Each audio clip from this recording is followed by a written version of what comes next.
I was walking down the street and I saw a sign that said laser removal, but the sign wasn't next to anything. And I was like, damn, they're really good. I read an article that said that the taller you are, the shorter your life expectancy is. Babies are gonna live forever. Sometimes people say that I seem really immature for my age, and I'm like, I know you are, but what am I? I'm not actually immature, I just developed my special interests when I was like 10 years old, and I never grew out of them. Like, I'm still really into Sailor Moon, Buffy the Vampire Slayer, and helping my dad regulate his emotions. I'm also really into dragons right now. I read a lot of books about dragons, for the articles. I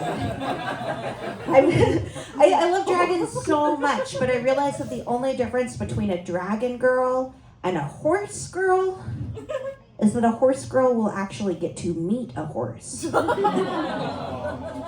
I'm not gonna get to meet a dragon because they all live in England.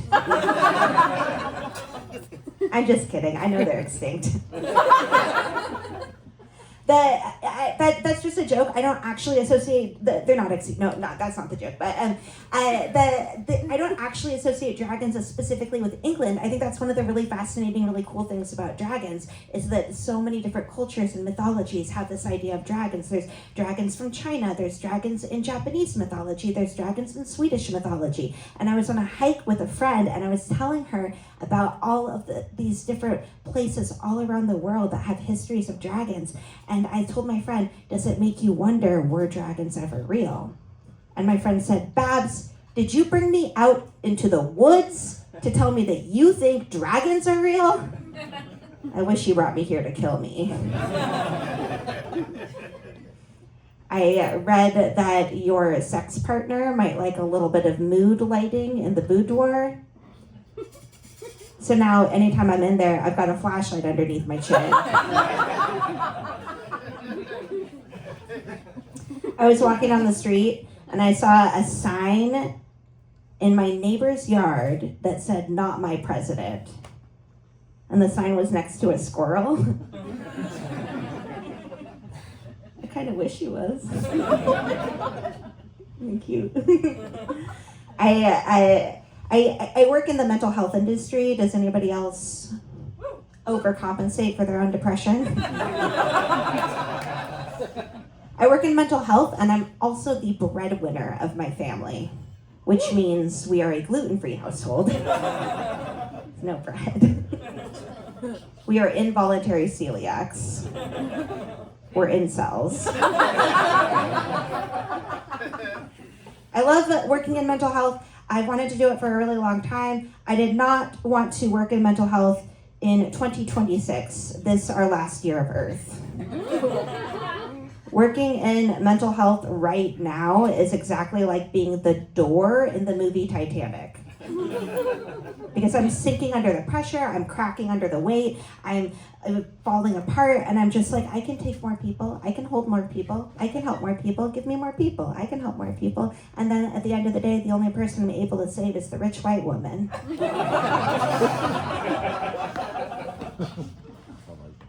I worked in community mental health specifically for a while, and I realized that after working in community mental health, that the things that I used to be interested in, horror, scary movies, haunted houses, they don't frighten me as much anymore. I have too much of, it just doesn't work anymore. I was at a haunted house, not like every place on Hawthorne, but like a place where actors are paid to jump out and scare you. And this actor jumped out and they were like, I'm crazy! And I said, mental health is a real crisis in Portland right now. Let's get you connected to some resources. And they were like, no, you don't get it, I killed my mom! Helping a parent go with dignity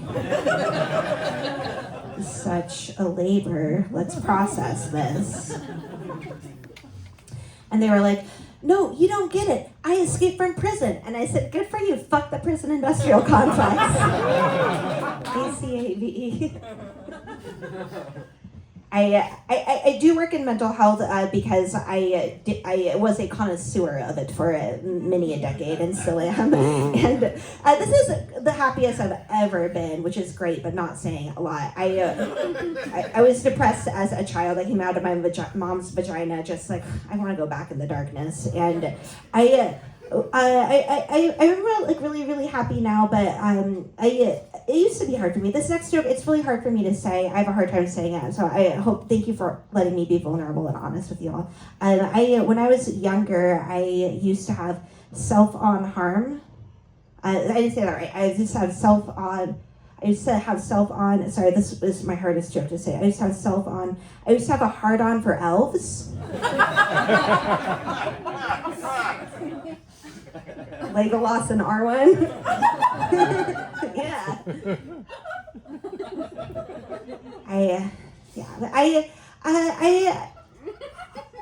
I love doing stand-up and I love writing setups and punchlines, but I have to do a show in a week where I'm going to do impressions, and I really suck at impressions. I'm horrible at them. Is it okay if I practice my impressions for you all? Okay, thank you. I'm sorry, I'm like really terrible at them, so I really appreciate your kindness. I wrote an impression of my mother because we have the exact same speaking voice. We both grew up inside of a helium balloon, and this is my impression of my mom, Jane Holm. I'm so bad at impressions. This is my impression of my mom, Jane Holm. Hi, my name is Jane Holm. My daughter Barbara is pretty funny. She's pretty good at impressions. She's good at them. This is my impression of my daughter Barbara when she was 15 years old and she thought she could grow up to be a stand-up comedian. Hi, my name is Babs. I'm 15 years old. I'm funny. I'm good at impressions. This is my impression of myself when I was 10 years old. Hi, my name is Babs. I'm very funny. I'm very good at impressions. This is my impression of myself when I was 5 years old. Hi, my name is Babs, and I'm 5 years old, and I'm the funniest, and I'm really good at impressions. And this is my impression of the Count from Sesame Street. 1, 2, 3. Thank you. That was my impression of the Count from Sesame Street. Thank you. That was my impression of myself when I was 5. Thank you. That was my impression of myself when I was 10. Thank you. That was my impression of my daughter Barbara when she was 15. Thanks. That was my impression of my mom.